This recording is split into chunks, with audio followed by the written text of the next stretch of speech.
Y'all, we're in a completely new Wizard 101 meta. It is finally time for a tier list ranking every school at max level from worst to best. So Wizard101 basically did something massive recently for PvP. They banned item card Storm Elf and also the top path of Scales of Destiny, a spell that has basically been spammed and been plaguing PvP for over a year. Every school is way more playable, but I'm sure a lot of people are wondering which school's the worst, which school's the best, and why. So I have been PvPing on literally every school, so I'm making a tier list based on my experience playing this game. Let's get right into it. Starting right off with number 7, I am putting Death tragically at the bottom of this tier list. Now, what is my issue with Death? It has different stupid problems with several different schools, and I think all of that compounds into just Death being ass. The big elephant in the room is Ifrit and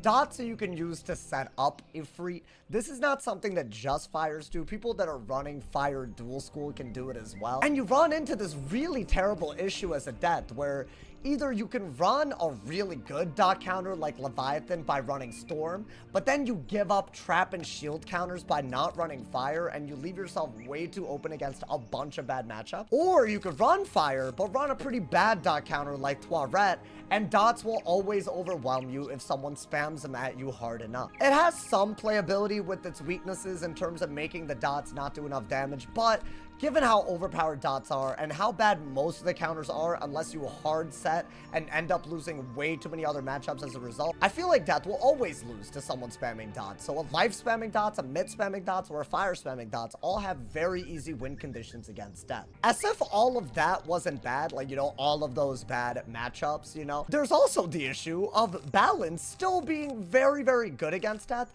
because your school specific weaknesses, like your spells that do school specific weaknesses, don't actually work on balance. I still don't really get how this is a thing, but basically, right, let's say that I were to use a Grim Reader on a Storm. These would be two minus 40% Storm weaknesses, but you do the same spell against a balance, they're less and they're universal. You would get only two 35% universal weaknesses against a balance if you were to use this. As if it being weaker is already not crazy bad, there's a version of Scarab that can swap over a weakness, so universal weaknesses on a balance is awful, because not only are they weak compared to what you should be getting, those are also weaknesses that you're going to inevitably get swapped over to you, so you end up hurting yourself by using your main identity against balance. The only good matchup that you could actually expect to win very consistently is Storm, and the worst part, by the way, about being kind of forced to run Toilet as a dot counter unless you want to lose against every shield and trap school, there's like this new meta now where people actually run extremely punishing heal counters, because this puts a lot of heals on you when you counter a dot, and it actually makes people that are ready for this heal, which people are setting for this now, it makes those matchups basically unwinnable.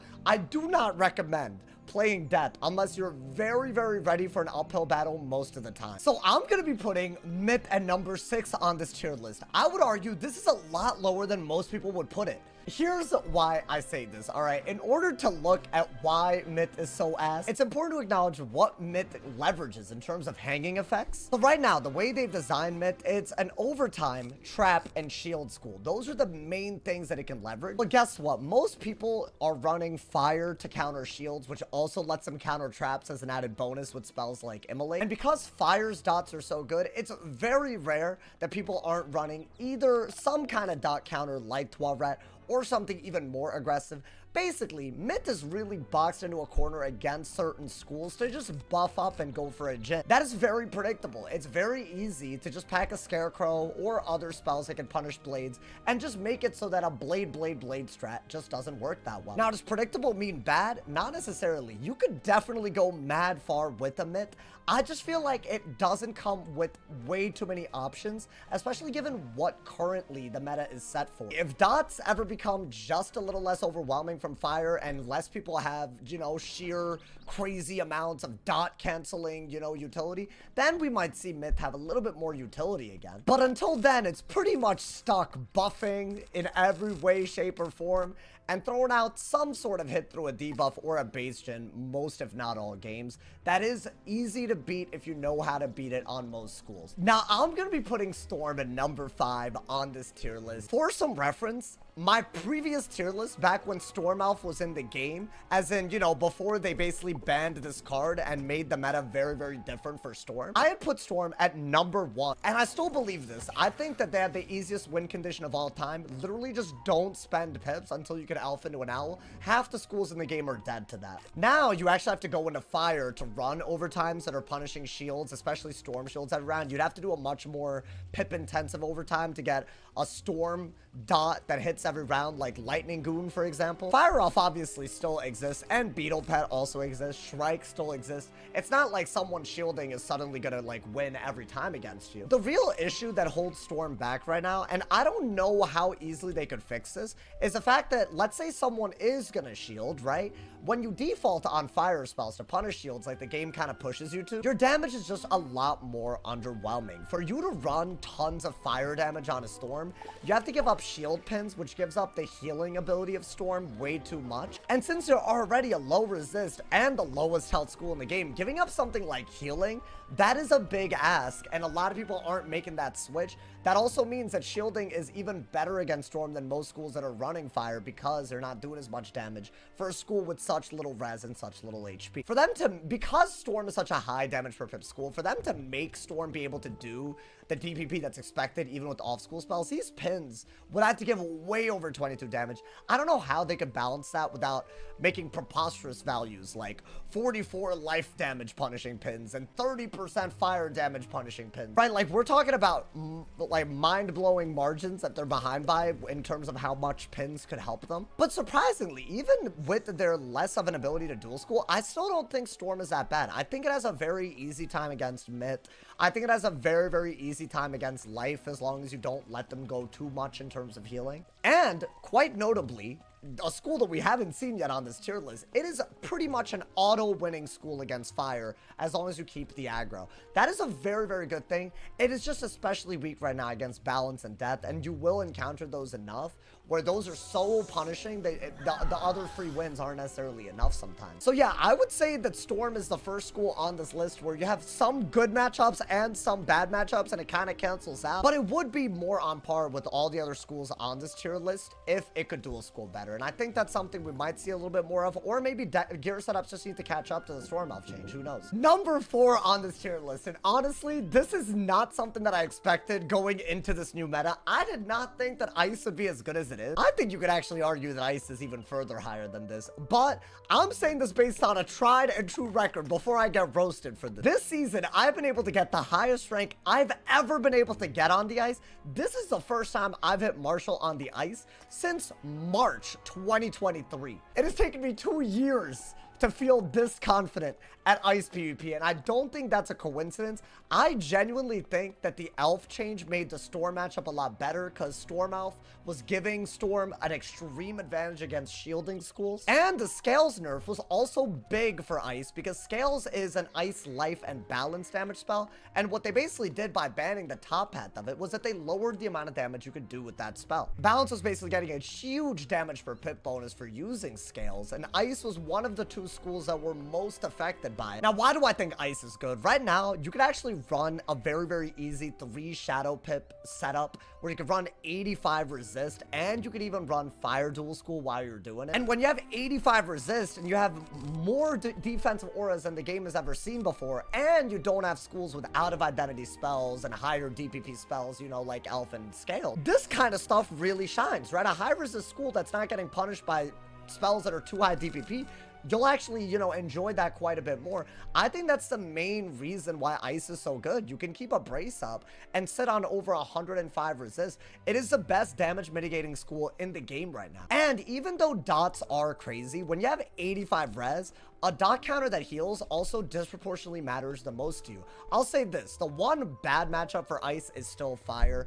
If someone on a fire is running like a triple heal clear after they dot you and you do this, you're probably gonna auto lose. But what I really, really like about Ice is that let's say that the defense doesn't work, you do have one godly offensive tool. You still have Winter Moon, right? When you have the defense and you want to pivot to offense, this is a great spell for that. I wish Ice had more spells like this when you had shields on or something like that. But the combination of insane resistant defense with pretty decent offense with Winter Moon, it's a really good balance. It helps you in every matchup. I know a lot of people actually think that Ice is garbage because of the life matchup. Historically, healing is always outpaced resist. I will say this.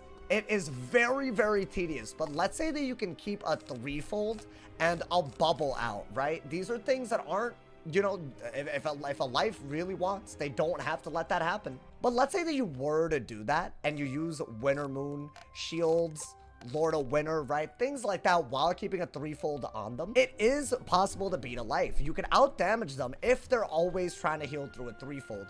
Very, very much easier said than done. But the fact that you actually have a solid game plan that can work against life, that puts the Ice versus life matchup in a totally different spot than it's been for a long time. I think Ice has a really, really high skill ceiling. I'll say that. I don't think it's just as watered down as like Storm PvP, Myth PvP, even maybe Balance or Death or Fire. I really think it's up there. Like, you need to like be very, very conscious of your moves. Make sure you never give your opponent too much of a high damage shot. But I think if you can get it down, I think this is a very fun school to play. Maybe that's a hot take. I actually enjoy where Ice is right now. Number 3 on this tier list, I am going to be putting Life. Now, I think Life could easily, you could argue that it's actually worse than number 3. However, I'll say this.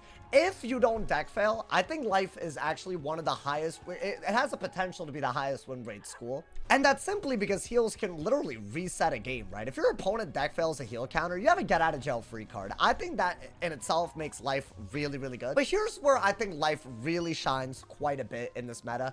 Let's say that you are running, you know, Death Duel School, right? That gives you some very, very good tools against blades. It also gives you some good tools against heals. And when you do that, right, you'll actually be able to compete in life mirrors. You'll actually be able to compete against Storm, which is a counter school. Let's say that you cover those bases, right?